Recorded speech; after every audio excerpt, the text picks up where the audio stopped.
السلام علیکم. آج کی ویڈیو میں ہم دیکھتے ہیں ایک شارٹ سٹوری ہے جس کا نام ہے دا ممی اویکس. یہ شارٹ سٹوری نجیب محفوظ نے لکھی ہے. نجیب محفوظ ایک ایجپشین رائٹر ہے جو کہ 11 دسمبر 1911 میں پیدا ہوا اور 30 اگست 2006 کے اندر اس کی ڈیتھ ہوئی.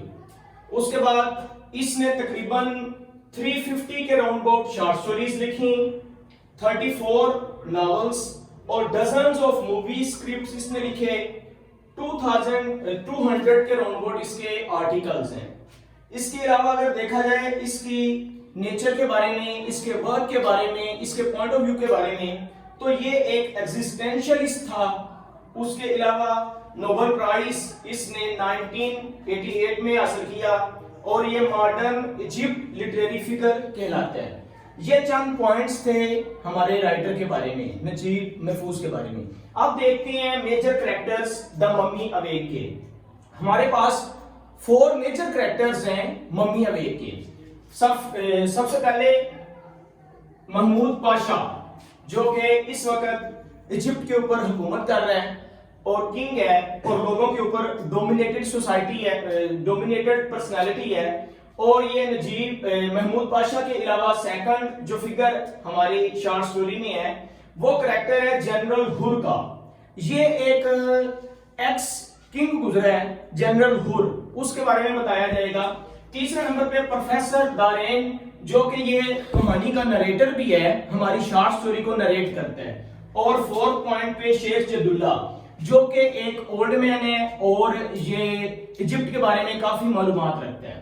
اس کے علاوہ 2 اور سرونٹس ہیں جو مائنر کریکٹر میں آتی ہیں. 3 ممیز ہیں جو اویک ہوں گی بعد میں.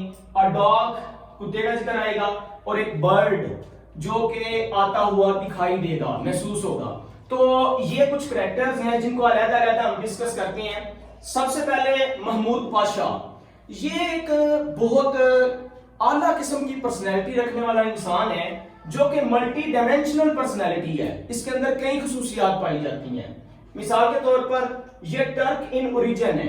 اگر اس کو اوریجن کے لحاظ سے دیکھا جائے تو اوریجنیلٹی کے اندر یہ ایک ٹرک ہے. اس کے علاوہ سیکنڈلی اگر دیکھا جائے تو یہ اپر ایجپٹ کلاس کے اندر رہ رہا ہے. تھرڈ پوائنٹ پہ یہ ہے کہ یہ فرینچ ان ٹیسٹ, اس کا جتنا بھی ٹیسٹ ہے وہ فرینچ ہے. مطلب اس کو ایجپٹ اتنا اچھا نہیں لگتا ایز کمپیئر ٹو فرینچ. یہ فرانس کا دل دادا ہے. اس کے علاوہ ایجپشن بائی نیشنلٹی, اگر اس کی نیشنلٹی کی بات کی جائے تو وہ ایک ایجپشن ہے. اور کلاس ڈسکریمنیٹر ہے, بہت زیادہ اس کے اندر کلاس کانشیسنس پایا جاتا ہے. اور لاسٹ ون ہے فرینکو پائی, یہ فرانس کی اس کے اندر بہت زیادہ جو ہے وہ آرٹ کے بارے میں, بیوٹی کے بارے میں بہت زیادہ پریز کرنے والا انسان ہے. سیکنڈ ہے جنرل ہور. یہ جنرل ہور کا کریکٹر بہت ہی اہم ہے اس سٹوری کے اندر. جیسا کہ یہ ایک ایجپشین کنگ ہے جو کہ پہلے گزر چکا ہے, ایک ممی کی صورت میں یہی جاگے گا. لیئنگ ان ٹوم ایز ممی, یہ ممی کے طور پر ایک کفن کے اندر, ایک تابوت کے اندر, ایک ٹوم کے اندر جو ہے وہ پایا جاتا ہے. اس کے بعد کارڈ پاشا ہی سلیو, کیونکہ پاشا جو ہے وہ ایک اتھارٹیٹیو بیہیویئر رکھتا ہے اپنے لوگوں کے اوپر, اپنے غلاموں کے اوپر. تو یہ پاشا کو, محمود پاشا کو اپنا غلام کہہ کے بلاتا ہے کیونکہ اصل میں یہ پاسٹ کنگ ہے ہمارا اور یہ پاشا کو اپنا غلام کہے گا. اور پاشا کیونکہ لوگوں کے اوپر حاکمانہ انداز اپنائے ہوئے ہیں اس وجہ سے. اس کے بعد ریزیمبل دا بیٹن پرسن, اس سٹوری کے اندر ایک آدمی کو مارا جائے گا. مارنے کی وجہ یہ ہوگی کہ وہ ایک گوشت کا ٹکڑا چوری کرے گا. گوشت بنایا گیا تھا کتے کے لیے, اصل میں محمود پاشا کے ڈاگ کے لیے گوشت کو تیار کیا گیا اور آدمی اتنا بھوکا تھا. لوگوں کی افلاس کے بارے میں یہاں پر ہمیں پوائنٹ ملتا ہے کہ اس نے کتے کا گوشت چوری کر کے کھانے کی کوشش کی, تو اس وجہ سے اس کو مارا گیا. تو جب ممی اویک ہوئی ہے تو جنرل ہور کی تھی اور اس کی ریزیمبلنس جو ہے وہ تقریباً اس آدمی جیسا تھا جس کو مارا گیا تھا. اور یہ جو ممی ہے یہ تقریباً ڈائیڈ ہنڈریڈز آف ایئر اگو, کئی سال پہلے جو ہے وہ اس کی ڈیتھ ہوئی تھی. اس کے بعد تھرڈ کریکٹر ہے ہمارے پاس پروفیسر دارین. پروفیسر دارین جو ہے وہ ایک true witness of the event ہے. کیونکہ یہ فرسٹ نریٹر نہیں ہے، یہ سیکنڈ نریٹر ہے.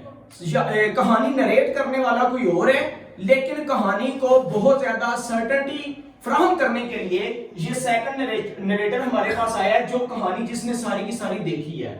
تو true witness of the event. اس کے بعد وزٹ محمود پاشاز مینشن، محمود پاشا کی مینشن میں یہ وزٹ کرتے ہیں. اور struck by the beauty of art, Mahmood Pasha کے اس حویلی کے اندر اتنی خوبصورتی اور فرینچ کی اتنی اعلیٰ قسم کی چیزیں ہیں کہ وہ بیوٹی سٹرک ہو جاتا ہے. اور انٹرسٹڈ ان آرکیالوجی، آرکیالوجی کہتے ہیں وہ جو زمین کے قدیم چیزوں کے بارے میں، زمین میں چھپی ہوئی قدیم چیزوں کے بارے میں جاننے والے کو، تو یہاں اس کے بارے میں انٹرسٹڈ لینے، دلچسپی لینے والے کو. فورتھ نمبر کریکٹر ہے شیخ جد اللہ کا. شیخ جد اللہ ایک نوبل مین ہے اور یہی کھدائی کے وقت وہاں پر آتے ہیں اس سٹوری میں. Aware about Egypt and history, یہ ایجپٹ کے بارے میں بھی جانتے ہیں، اس کی ہسٹری کے بارے میں بھی جانتے ہیں. اور سجسٹ اباؤٹ سم ٹریئر، یہی ٹریئر کے بارے میں مشورہ دیتا ہے کہ یہاں پر اگر کھدائی کی جائے تو شاید کوئی خزانہ مل سکتا ہے. مطلب محمود پاشا کے مینشن کے اندر، گارڈن کے اندر، باغ کے اندر کھدائی کا مشورہ اسی کا تھا. اور یہ 4 کریکٹر تھے. نیکسٹ 2 سرونٹس ہیں جن کی بعد میں ڈیتھ ہو گئی جب ممی اویک ہوئی، اور 3 ممیز جو ہیں وہ اویک ہوئی تھیں ٹوم کے اندر، جن میں ایک جنرل ہور کی تھی اور 2 علیحدہ تھی.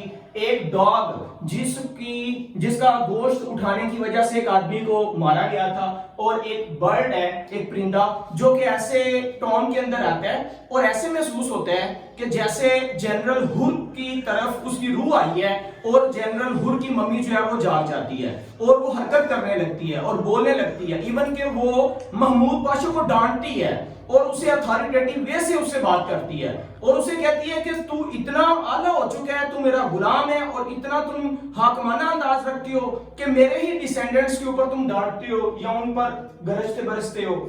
بہرحال یہاں یہ سٹوری کی نریشن جو ہے نا وہ آپ سے ڈسکس کر کے سمری کے چند پوائنٹس آپ کے سامنے رکھتے ہیں. یہ ہے کہ narration into narration, narration into narration technique اس میں استعمال کی گئی ہے. یہ کون سی ٹیکنیک ہوتی ہے؟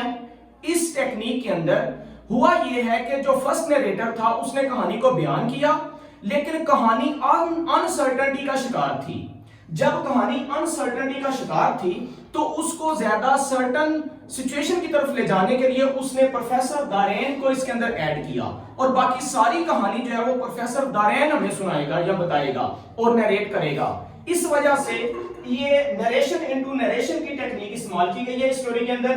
اس کے جو میجر تھیمز ہیں، انجسٹس، ان ایکویلٹی، لوگوں کے اندر ناانصافی پائی جاتی ہے اور انیکویلٹی پائی جاتی ہے، بلنڈرز جو غریبوں کے ساتھ کیے جاتے ہیں وہ، اور کلاس ڈیفرنس پایا جاتا ہے، اپر کلاس، لوور کلاس کا، ایلیٹ کلاس کا. اسی طرح اس کہانی کی اگر سمری کی بات کی جائے، لاسٹ ہمارا آج کا ٹاپک کا اختتامیہ چند باتیں ہیں. یہ کہانی انسرٹن سچویشن سے شروع ہوتی ہے، لیکن اس کو سرٹینٹی کی طرف لے جانے کے لیے پروفیسر دارین جو ہے وہ اس کہانی کو بیان کرتی ہیں. اسی وجہ سے یہ کہانی شفٹنگ نریشن ہوتی ہے، مطلب ایک نریشن سے دوسرے نریشن کی طرف لے جاتے ہیں، اس وجہ سے کہ جس نے آنکھوں سے دیکھا ہے وہ بیان کر سکے تاکہ اس کی بات پر یقین کیا جا سکے. نیکسٹ ون ہے جی فرینچ یا فرینچ ٹیسٹ. فرینچ کے ٹیسٹ کے بارے میں اس کہانی کے اندر ہمیں پتہ چلتا ہے.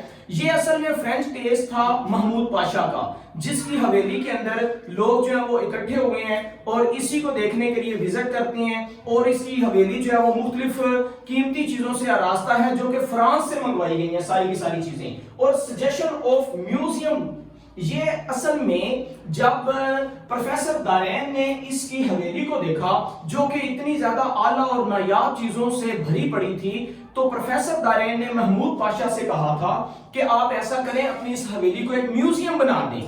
اس کا فائدہ یہ ہوگا کہ لوگ جو ہیں وہ بہت عجیب و غریب چیزوں کو دیکھ سکیں گے. لیکن چونکہ وہ غریبوں سے نفرت کرتا تھا، اس وجہ سے اس کا پوائنٹ آف ویو یہ تھا کہ میں یہ کبھی بھی گوارا نہیں کرتا کہ غریب جو ہے وہ میری حویلی میں داخل ہوں. نیکسٹ ہے ڈاگز میٹ. ہوا یہ کہ جو میں نے آپ کو پہلے بات بتائی کہ کتے کا گوشت چرانے کی وجہ سے ایک آدمی کو سزا ملی، اور اس سے بھی ہمیں پتا چلتا ہے کہ محمود پاشا کس انداز سے غریبوں سے نفرت کیا کرتا تھا. اور ڈگنگ ان گارڈن، نیکسٹ ہمارے پاس سمری میں یہ تھا کہ باغ کے اندر کھدائی ہو رہی ہے، اس کھدائی کے درمیان یہاں پر ایک پتھر بڑا سا نظر آتا ہے، اس پتھر کو جب ہٹایا جاتا ہے تو آگے ایک راستہ بنا ہوا ہے جو کہ ٹام کی طرف یا جنرل ہور کے اس مزار کی طرف جاتا ہے، تو اس مزار کی طرف یا مقبرے کی طرف جانا شروع ہو جاتا ہے۔ ڈگنگ ان گارڈن کے بعد ہے ہیوج سٹون، جب یہ پتھر ہٹایا تو وہ ایک ٹام کے اندر انٹر ہوئے اور وہاں پر کنگ سٹون تھا وہ حقیقت میں جنرل ہور کا، اور 3 ممیز وہاں پہ اویک ہوئی۔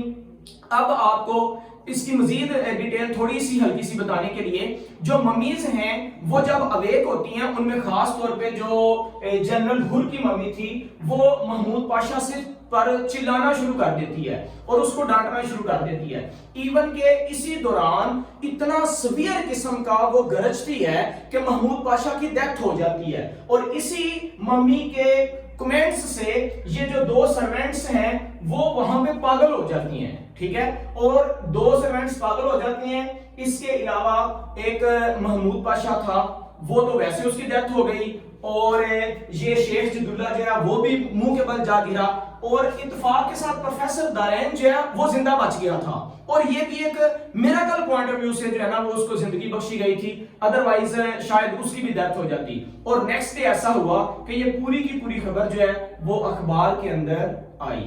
اسی سے ہماری سٹوری جو ہے وہ کمپلیٹ ہوتی ہے۔ بہت شکریہ۔